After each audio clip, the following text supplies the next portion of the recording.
So one night I was laying in bed scrolling through YouTube and I came across a story. And you know how YouTube goes, it literally takes you down a rabbit hole. And I literally stayed up all night and I started watching one video after the next, after the next, after the next, and relating to this story. The more I watched the video, I was like, this is so true crime worthy, but it was also very creepy. So I went ahead and I got all the information about the story, but I could not get myself to record this video for like 2 weeks because it was just that disturbing. And today I finally did. So here's the story of Kevin O. Smith.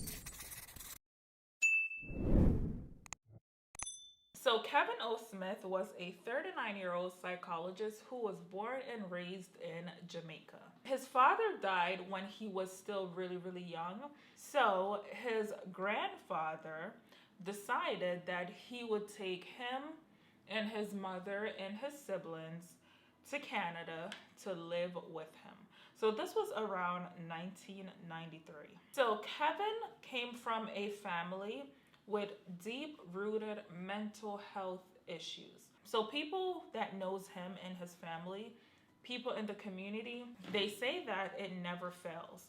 Like as soon as like a family member, like as soon as they get older and get in their 20s, like they just become really ill mentally and just start showing signs of mental illness. So Kevin obviously was no exception.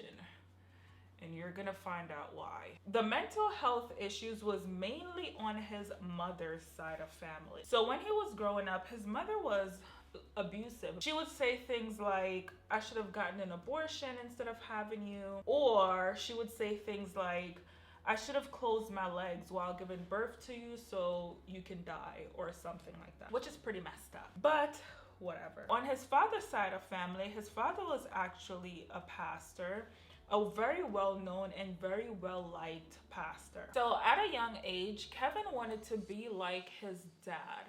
So he just knew that he wanted to be a pastor, like as young as 14 years old. By the age of 17, Kevin was actually already preaching. Like he would literally be like guest preachers to churches, and he would tell them that he hears from God and tell them that he's a prophet. He was very well liked in Canada because he was young and people really believed that he was some sort of prophet. By the time Kevin was 18 years old, he got married and had a kid, a daughter. There isn't much to be said about the wife and the kid. Then he started traveling the world and preaching. So he ended up traveling about 36 countries, even all the way to South Africa. So while Kevin was in Canada, he ended up obtaining a doctorate degree in psychology. Not sure if he did much with the psychology degree. So the only problem is that Kevin actually could not stay away from little boys. Even so, he actually was convicted of sexually assaulting a young man in November 2007, so he ended up serving 6 months in prison, and then he was released on parole for 2 years, but he ended up skipping out on parole and moving back to Jamaica. So upon moving back to Jamaica, he decided to start a church because, you know, that's just what he liked to do. He's a church guy. So the name of this church is Pathways International Foundation. I mean, that says a lot for a church. And it also labeled as a powerful prophetic, that's how you say that? Powerful prophetic headquarters. So it didn't really take long for him to grow a following because he started telling people that he would heal them from their sicknesses. He would make things happen for them. You know, like he can work miracles. He can bring the dead back to life. So people believed him, and it didn't really take long for him to grow a following. So when he moved back to Jamaica, he actually bought a huge house and filled it with young men, ranging from age 17 to about 24, 25. He would use them as his personal slaves. He would have them do things for him. Like while he walked, he would have them carry his umbrella. And also the crazy thing is, while they were living there with him, he would kind of poison their minds, basically. So he basically told them that women are evil and, you know, they should stay away from women. And it even got to the point where he told them that if they left him and went home to go see their families, then they would die. And they actually believed him. So for years, none of them went home to go see their families. Now on to the church. Every church usually has certain rules for you to follow in order for you to be a member of the church. Like, there are certain things that you can do. However, this church, it was weird. Like, the rules that they had there was like a little bit ridiculous and unheard of. So in order to be a member of the church, you have to live in a certain proximity of the church. So only about a few miles away from the church, you know, so he can keep an eye on you. And if you happen to live away from the church and wanted to be a member of the church, he would then provide you a place to stay. But obviously you would have to work and pay him back for that place. And if you didn't have a job, he would find you a job, but you would have to work and give him a percentage of your money that you work. Now, members of the church weren't allowed to communicate with their family to basically tell their family what was going on at the church. They weren't allowed to wear things like lotion, perfume, and female in the church were not able to wear like lip gloss and stuff like that. Now, if you arrive late to the church, you would have to pay a late fee. And if you wanted special prayers, like if you're feeling down and out and just want him to pray for you, then you would have to book him a session and pay him for him to pray for you. Now, at this church, there would be days where they actually perform crazy rituals. I mean, crazy rituals that includes human sacrifices. So on the days where he would perform these rituals, he would basically tell them that they have to wear all white, or when they would get to the church, they would have to, like, you know, take off their clothes and just put on like white stuff. So it's gonna get pretty graphic, FYI. October 18th, I think this was on a Sunday, Kevin basically went on Facebook and told members of the church to meet him at the church. Due to COVID, Jamaica is actually still on their heavy lockdowns. So there are certain days when you're not allowed to leave your house. And, you know, so, like, they do have curfews, but there are days that you're not even allowed to leave your house. He basically went on Facebook and told them to meet him at the church, despite the fact that they weren't allowed to leave their house that day because of COVID regulations. A few members arrived early, plus the senior members of the church were there. So the senior members were like, you know, the boys that he lived with, and they were there early. And also he had invited a guy to the church that apparently the guy was like really, really ill. He literally told people that, you know, he's God and he can bring them back to life. So this man literally went to the church. He was really, really sick and was in the hospital, but he decided to go to his church, you know, because he felt that he was going to be able to help him get over whatever he was battling. So he got there on time as well. He then decided to lock the door and leave the other members on the outside of the church. Now, the members on the outside of the church, they were basically banging on the door and begging him to come in because, you know, the members that were already in the church, he went over to one of the members and he basically said that he wanted to show them that he can bring people back from the dead. So he went ahead and told one of the members of the church, he went ahead and told him to go ahead and stab one of the members of the church. So the guy went ahead and stabbed the guy that he asked him to stab. And when he stabbed him, the pastor literally just went ahead and shot him for no reason. I mean, I don't know why he went ahead and shot him. I don't know where he got the gun from, but he had a gunshot and he went ahead and shot the guy after he asked him to stab the other guy. After that happened, the next person that was up was the guy that was really ill that I told you that he invited to the church. So basically he asked the guy, he was like, do you believe that I am God? And do you believe that I can heal you from your sins? And the guy said, yes, I do believe that. Child, I don't know. Don't ask me why. But anyways, that's what happened. I'm just telling the story. So he then told the guy that, you know, in order for me to heal you, you have to die first. And then I can bring you back to life. And the guy actually believed him. I mean, we're in 2021 here. Like, I just cannot believe that people are actually this gullible in this time and age that we're living in. But whatever. That's like not even, that's neither here nor there. So he went ahead. As I said, the guy was really, really ill, and he was actually in the hospital. So the guy had, I think he had like a kidney disease or something.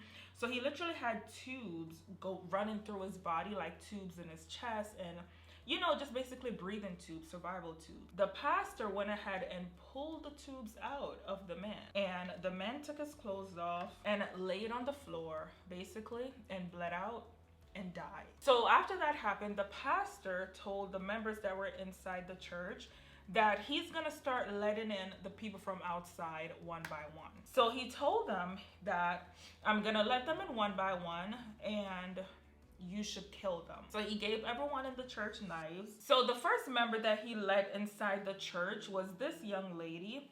Her name was Tanika Gardner. So when she walked into the church, he basically told her that he's gonna kill her, but he's gonna bring her back to life. She asked him, did you believe that I can kill you and bring you back to life?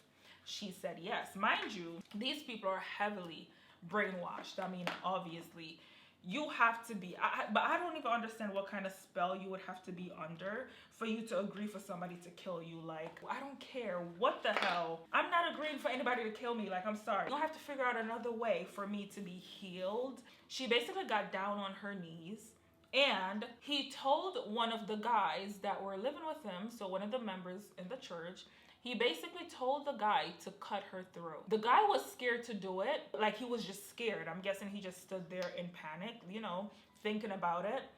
But while he was thinking about it, he went ahead and instructed another member. This was kind of like his partner, his right-hand man. He instructed him to go ahead and cut her throat. And he went ahead and did it. Cut her throat. And obviously, she passed out and died. Now, while all of this was happening, police actually got wind of the situation. Before that night when they went to church, he basically had told them to give away their refrigerators, give away their TVs, and to turn off their phones and leave it in wallpapers in their home. I'm not sure what that does, but that's what they were told to do. So because of that, members of the community, they became very suspicious. Like, what the hell is happening up there? So I had to put these lashes on. I can't talk and focus on these lashes. It was a good thing the police did not ignore it. They decided to, just do like a wellness check, to go check it out, to go see what's happening.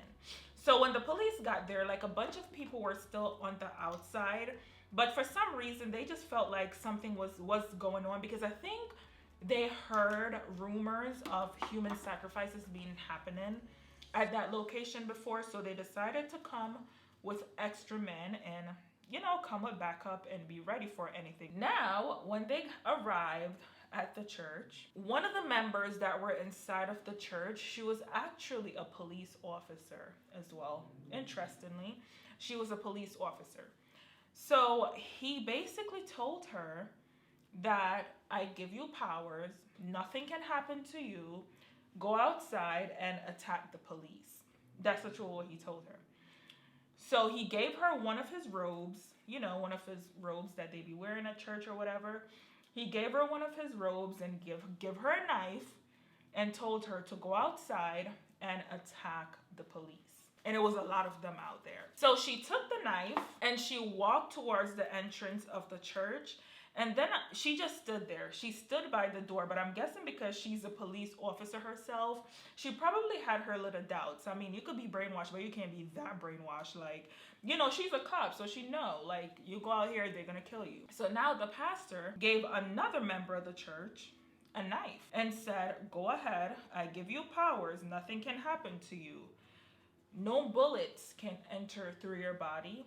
Go out there and attack the officers. This man literally picked up the knife, ran through the church, run past this lady the cop lady that was standing at the door that was too scared to go out, and basically ran towards the police officers with the knife. And I mean, you can't bring knife to a gunfight. So they ended up shooting him and killing him on the spot. They then decided to go into the church, and a few other members of the church, they started running out because they were scared. So a few other members actually ended up getting shot, but luckily they weren't hurt. I mean, they were hurt, but luckily they survived because the cops thought they were coming at them. This guy literally gave them knives. So some of them still had knives, but they weren't going out there to hurt the cops. They were going out, they were basically running, like trying to get away from the situation. Just can you imagine what would have happened if the police didn't intervene? Mind you, there were 144 members outside waiting to come in. And this man had all plans of killing all 144 of them. Like, that was his plan. So he was arrested and brought in for questioning. So now, while he was there at the station, he was basically playing dumb. I don't know if he was playing dumb because he wanted to try to plead insanity, trying to make it seem like he was crazy, but he was basically trying to play dumb and just saying things that didn't make sense, and basically telling the cops that he was going to die for whatever reason. So the next day, they were taking him down to the courthouse, which I'm guessing was at another location, to basically formally charge him for the death of the 3 people that he had already killed, basically. Now, on his way down to the courthouse, the vehicle that was transporting him actually got into a car accident. And the officer that was driving the vehicle ended up dying, which was really, really sad. So now, of course, Kevin ended up dying. So since it was too ironic that he actually died, they thought he might have faked his death and he was, you know, in another country or something like that. But then the funeral home that he's at came out and confirmed that his body is at the funeral home. Because at first there was actually a rumor that they couldn't find his body. Anything is possible, it could not be him, like, you know. But the crazy thing is he was telling them the entire time that he was gonna die. And it's crazy because they actually took a local route. I'm not sure why they took a local route, maybe because it was like a high profile case.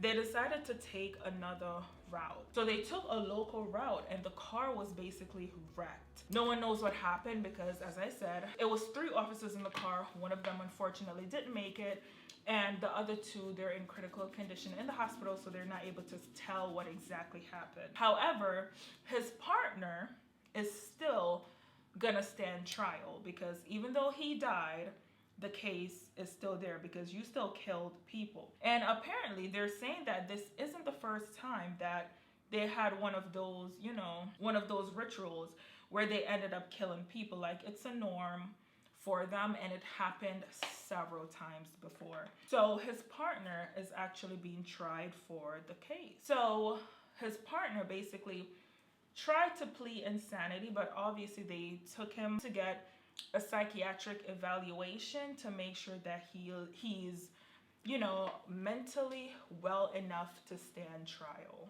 So to this day, even still, they don't believe that he died, and they still do believe that he is God, in fact. Like, they believe that he is God and he's still capable of doing all the things that he said that he was capable of. So people believe that the accident that happened, they felt like it had to do with some sort of supernatural thing.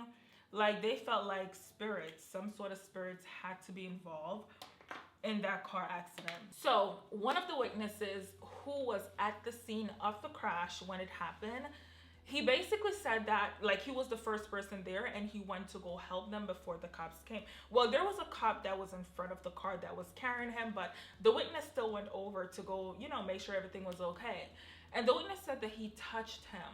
He touched Kevin and he felt something. Like, he felt like a, basically like an airy energy just lifting off of his crazy ass.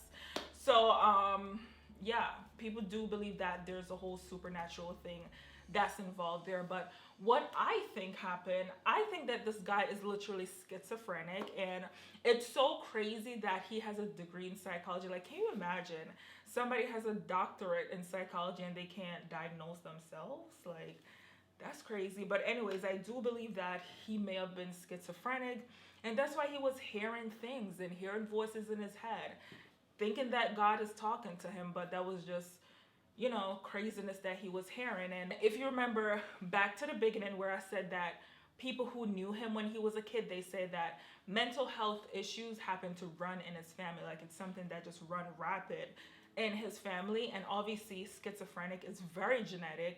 So I feel like that's what that was, you know? So I feel like being schizophrenic and being a master manipulator, both of those combined together, and that's what happened. That's why he was able to brainwash all of these people. And I feel like these people need to undergo some serious therapy, because a lot of them, they're so afraid to even come forward because they're paranoid. They don't know what's gonna happen. A lot of them don't even believe that he really died. So they believe that they can still, maybe he can still hear them and see them. And, you know, they're like, it's just crazy. It's crazy. But what I'm thankful for, like, I'm so thankful that when the cops received the intel that some shit was happening at the church, that they actually went ahead and intervened and then just brush it off like, oh, please stop it. He literally would have killed all 144 of those people, and the people that were on the inside, they were brainwashed enough to actually do it. But yeah, that is it. That is all I have for now.